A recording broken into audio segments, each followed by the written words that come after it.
Puisi karya Sapardi Djoko Damono.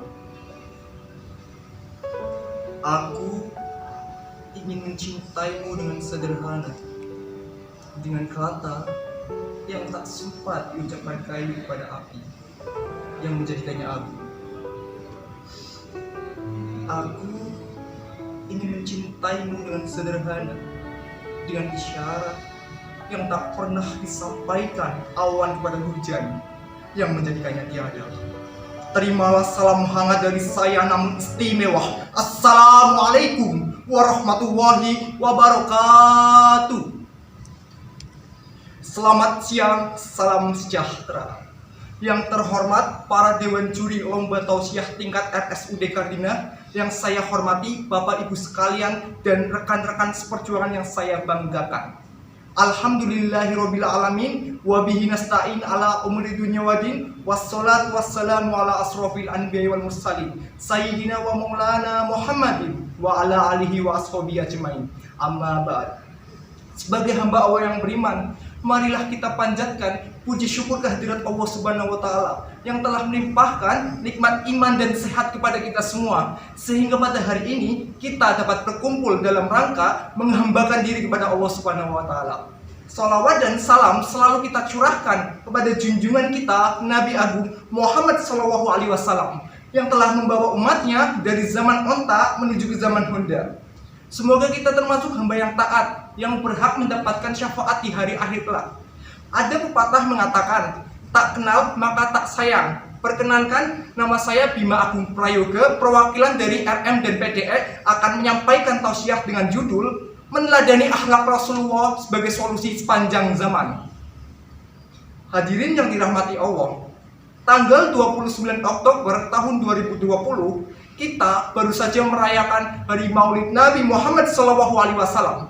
Di sudut-sudut daerah di seluruh dunia telah memperingati hari kelahiran Nabi dengan berbagai kegiatan positif yang esensinya mengingatkan kita pada beliau, Nabi yang membawa perubahan peradaban manusia menjadi lebih baik lagi. Ada nikmat penting di dunia yang kadang sering kita lupakan, yaitu nikmat diturunkannya Nabi Muhammad SAW, Nabi akhir zaman, sebagai uswah hasanah, sebagai suri tauladan, Nabi yang membawa umatnya dari zaman jahiliyah menuju ke zaman peradaban. Dapat kita bayangkan bagaimana jadinya kalau tidak ada beliau. Kemungkaran merajalela, penindasan, kemunafikan, perbudakan menjamur di seluruh Indonesia. Hadirin yang dirahmati Allah, tahun 2020 ini Maulid Nabi jatuh pada bulan Oktober, tepatnya bulan mulia bagi masyarakat Indonesia. Sebabnya dua. Pertama, bulan ini mengingatkan kita pada para kiai, santri dengan semangat juang yang tinggi bersatu melawan penjajah dari bumi Indonesia. Kedua, pada saat itu, bulan Oktober, pemuda-pemudi di seluruh Nusantara berkumpul jadi satu untuk mendeklarasikan Sumpah Pemuda sebagai bentuk persatuan anak bangsa. Datangnya bulan Rabiul Awal sendiri selalu diperingati umat Islam Indonesia dengan aktivitas khasnya, yaitu mengadakan kajian dari gang ke gang kampung, mengadakan tabligh akbar di masjid, juga beberapa wilayah yang membuat makanan ciri khas Maulid Nabi untuk dimakan bersama-sama.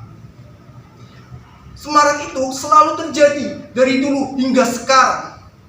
Hadirin yang dirahmati Allah, mempelajari kehidupan Nabi tidak akan pernah ada habisnya. Selalu ada pelajaran, hikmah, keteladanan yang dihadirkan. Mulai dari bangun tidur hingga mau tidur lagi, mulai dari pagi, siang, sore, malam, selalu ada contoh yang dihadirkan. Perilaku keseharian, moral, spiritual, sosial selalu menjadi pedoman bagi kehidupan sehari-hari. Dirahmati Allah, pada zaman Rasulullah SAW telah terjadi beberapa wabah yang menulari banyak orang. Memang wabah itu tidak mematikan, namun turut menulari dengan cepat, dan beberapa orang yang terkena dampaknya.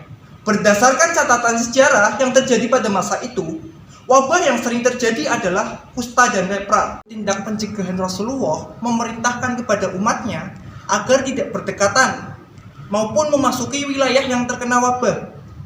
Dalam hadis Nabi diungkapkan, hadis itu berbunyi, "Jika kamu mendengar wabah di suatu wilayah, maka janganlah kamu memasukinya. Namun, jika terjadi wabah di tempat kamu berada, maka jangan tinggalkan tempat itu."